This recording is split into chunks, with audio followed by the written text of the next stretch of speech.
একদিকে ব্যাংক ঋণের বোঝা, অন্যদিকে মড়কের হানা। ময়মনসিংহের ফুলবাড়িয়া ব্লাড ফ্লু শেষ করে দিচ্ছে পোল্ট্রি শিল্পকে। লাখ লাখ টাকার লোকসান দিয়ে এখন দিশেহারা শত শত খামারি। আমার এই সেটে ৬০,০০০ মুরগি ছিল। ৬০,০০০ মুরগি ডিমের বয়স হয়েছে মাত্র ৪ মাস। এর মধ্যে এই রোজার আগাগ দেয়া হঠাৎ করে আক্রান্ত ১২০০ মতো মুরগি আমার মারা যায়। আর বাকিগুলা একবারে এইভাবে আমি এই অল্প দামে বিক্রি করছি। এতে করে আমার ৪০ লাখ টাকার মতো আমার প্রায় ক্ষতি হয়ে গেছে। ময়মনসিংহের ফুলবাড়িয়া উপজেলার খামারগুলো এখন প্রায় মুরগি শূন্য।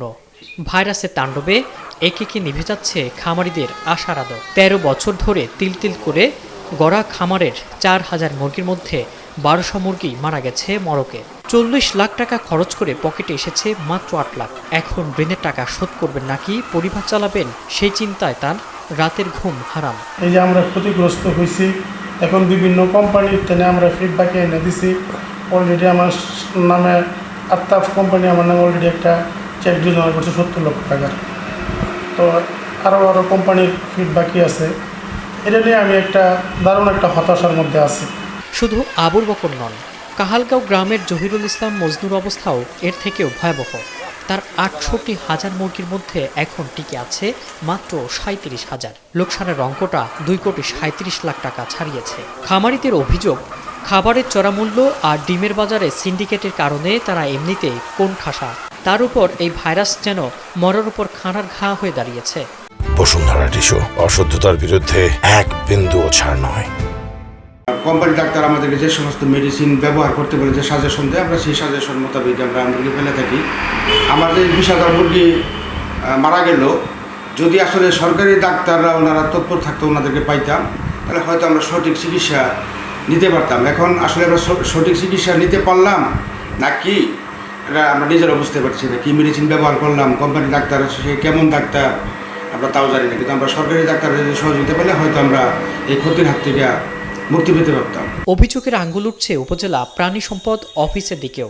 খামারিদের দাবি, বিপদের দিনে পাশে নেই সরকারি কোনো কর্মকর্তা। এমনকি সরকারি ভ্যাকসিন অফিসে পাওয়া না গেলেও বাইরের লোকজনকে বাড়তি টাকা দিলে তা অনায়াসেই মিলছে খামারে। খামারিদের অভিযোগ, অফিসে গেলে বলা হয় ভ্যাকসিন নেই, কিন্তু গোপনে চলে সরকারি ঔষধের রমরমা বাণিজ্য। অনেক খামারি হয়তোবা প্রাণী সম্পদ অফিস পর্যন্ত পৌঁছায় না।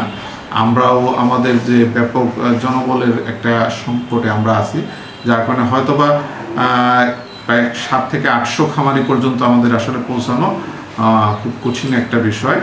তো আমরা যতটুকু সম্ভব আমরা চেষ্টা করি খামারদের পর্যন্ত পৌঁছানোর জন্য।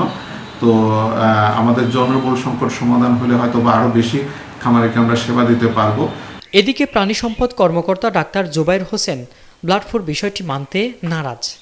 একে তিনি স্রেফ ভাইরাসজনিত রোগ বলছেন। জনবল সংকটের দোহাই দিয়ে তিনি মাঠ পর্যায়ে পরিদর্শনে না যাওয়ার কথা স্বীকার করলেও দাবি করছেন অফিস থেকে তারা সেবা দিচ্ছেন নিয়মিত। কিন্তু কোনো আর্থিক সহায়তা বা সরকারি ক্ষতিপূরণের আশ্বাস মেলেনি এখনও। অনিশ্চিত ভবিষ্যতে এখন পথে বসার উপক্রম ফুলবাড়িয়ার কয়েকশো খামারি। ইব্রাহিম প্রামাণিক, ডেইলি সান।